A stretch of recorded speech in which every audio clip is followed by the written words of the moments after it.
Alerta! Hoje nós vamos falar sobre o hino da independência, em comemoração do bicentenário do Grito do Ipiranga, que demorou mais de 300 anos após a colonização, até chegar de fato na proclamação da independência. Desde a chegada dos portugueses em 1500, passando pelas batalhas internas, pelos planos da Inconfidência Mineira e a chegada com urgência de toda a corte real portuguesa, resultaram na quebra total de relações com Portugal, estabelecendo Dom Pedro I, o primeiro monarca brasileiro. Pedro de Alcântara, Francisco, Antônio, João, Carlos Xavier, de Paula, Miguel, Rafael, Joaquim, José, Gonzaga, Pascoal, Cipriano, Serafim, de Bragança e Bourbon. Dom Pedro I, nosso príncipe regente. Casado com Maria Leopoldina da Áustria, intelectual das artes e literatura, foi se aproximando de José Bonifácio e outros intelectuais da elite brasileira, que pregavam por um país independente, ao mesmo tempo que a corte portuguesa insistia que Dom Pedro I retornasse imediatamente a Portugal. Surgiram então movimentos populares de resistência para que ele ficasse no Brasil, principalmente na capital, no Rio de Janeiro.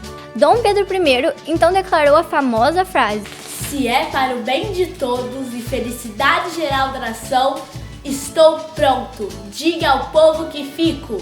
O Dia do Fico, em 1822, foi mais um passo importante para a independência. Formou-se um novo ministério, do Reino e dos Negócios Estrangeiros, sob a liderança de José Bonifácio.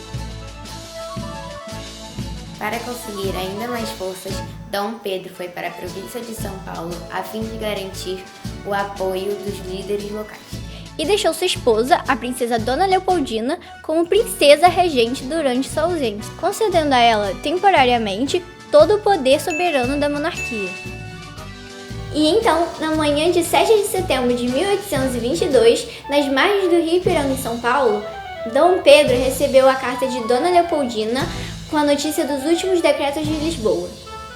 E um deles transformava o príncipe num simples governador das terras brasileiras, sujeito às autoridades da corte de Portugal. Dona Leopoldina, então, com a ajuda de José Bonifácio, assinou o decreto de independência no mesmo dia.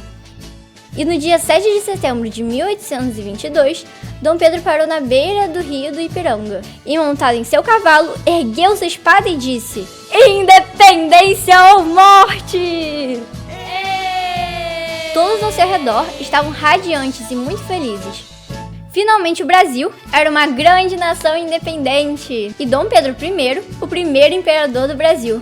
O hino da independência foi escrito por Evaristo da Veiga em 16 de agosto de 1822, 3 semanas antes do Grito da Independência.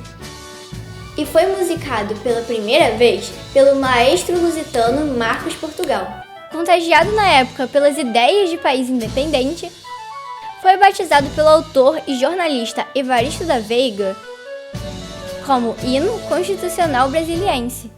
Tudo isso antes do Grito do Ipiranga, que simboliza a independência do Brasil de Portugal. Depois da proclamação, Dom Pedro I ficou sabendo da existência do hino e criou sua própria melodia para ele. Segundo diz a tradição, a música foi composta pelo imperador às 16 horas, do mesmo dia do Grito do Ipiranga, 7 de setembro de 1822. E aí surgiu, oficialmente, o hino da independência do Brasil, da mesma forma que usamos hoje. Esse hino no início foi adotado pela monarquia como o hino nacional brasileiro. Mas quando Dom Pedro I começou a perder popularidade com sua volta para Portugal, o hino que fortemente era associado à sua figura, igualmente passou também a ser esquecido. Em 1922, nas comemorações do centenário da independência, o hino foi resgatado pelo maestro Villa-Lobos e finalmente voltou a ser conhecido por toda a nação. O hino foi registrado pela Comissão Oficial como o hino da independência do Brasil, com a melodia de Dom Pedro I e um dos símbolos pátrios do Brasil. Espero que tenham gostado da história e aprendido um pouco mais do nosso Brasil. Sempre alerta!